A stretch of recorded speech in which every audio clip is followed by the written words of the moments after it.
Hey everyone, my name is Matt, Youth and Family Pastor at Cornerstone Church in Marshfield. I'm here today with your Cornerstone Connection, a daily devotional.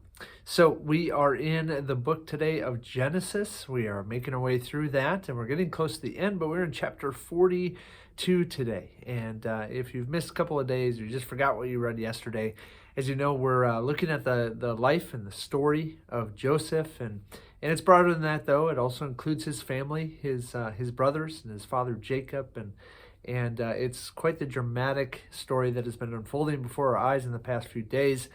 And Joseph now finds himself.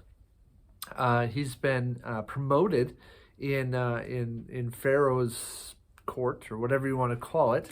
And there's instead of Pharaoh, other than Pharaoh, Joseph is really the one in charge in Egypt. And the famine has come, and therefore it's going to be hard to come by food. But thankfully, because of Joseph, there's food in Egypt. And so when we get to chapter 42, we find ourselves not in Egypt. We find ourselves back with Jacob and Joseph's brothers, Jacob's sons.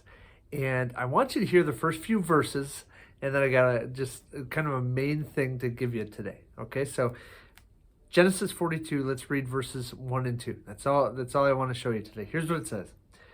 When Jacob learned that there was grain in Egypt, remember there's the famine going on, he said to his sons, "Why do you just keep looking at each other?" He continued, "I have heard that there is grain in Egypt. Go down there and buy some for us, so that we may live and not die." Now, why do I stop in just these two verses? Because there's a lot to follow in chapter 42. We're going to see these brothers who are going to make their way to Egypt. They're going to come face to face with Joseph, though they don't know it. And Joseph's going to be a little bit harsh to them. But there's a redemption plan in order. There's a reconciliation that's coming between Joseph and his brothers. Remember, they did not treat him well. That's the reason he's in Egypt in the first place. And so anyway, it's quite the story that unfolds in chapter 42. And what is good to know, spoiler alert, is that reconciliation will come. That Joseph and his brothers will be reconciled to one another, and Jacob will get to see his son again that he thought he lost to death by a wild animal. And so it's a beautiful story that's coming our way. But I love these first couple of verses, because what you hear coming out of Jacob's voice, there's this famine, and they're going to be without food. And Jacob's going, hey, if we don't have food, guess what that means for us? We're going to die. And so you 11 brothers, you're just staring around doing nothing. You're not trying to figure out a solution to our food issue, to us surviving. You're standing there looking at one another. And you can just hear in Jacob's voice, do something, right? Take a step. Try to figure something out. What could be done that we might be able to survive, right? God's made this promise to us, but it's not looking good right now. Do something. And Jacob has caught wind of the fact that there is food indeed in Egypt. And so he says, take steps towards Egypt. And who knows what will happen? Well, the reason I want to zoom in on that is because sometimes we find ourselves like these brothers. You see, these brothers haven't forgotten about what they've done to their brother Joseph, and it's been years now. And they find themselves also in a famine, and so they're in desperate times. But isn't it true that sometimes when we're in these really difficult and dark moments in life, it's so easy to get stuck?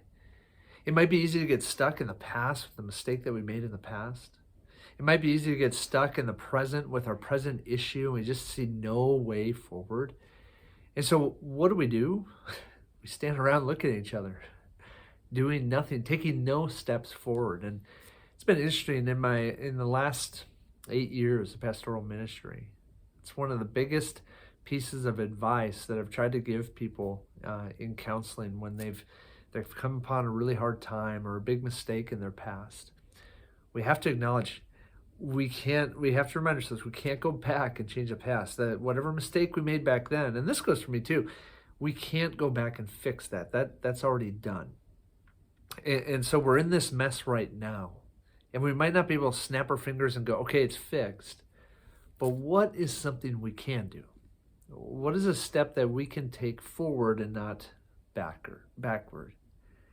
And so I want you guys to think today, knowing what's coming in this story, that there's going to be reconciliation, and God's going to take a really ugly family situation and he's going to bring beauty to it. I don't know if you find yourself stuck anywhere. I don't know if you find yourself standing around looking in a gaze and wondering there's just no hope.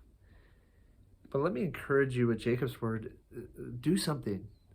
Take the next step and make sure it's forward.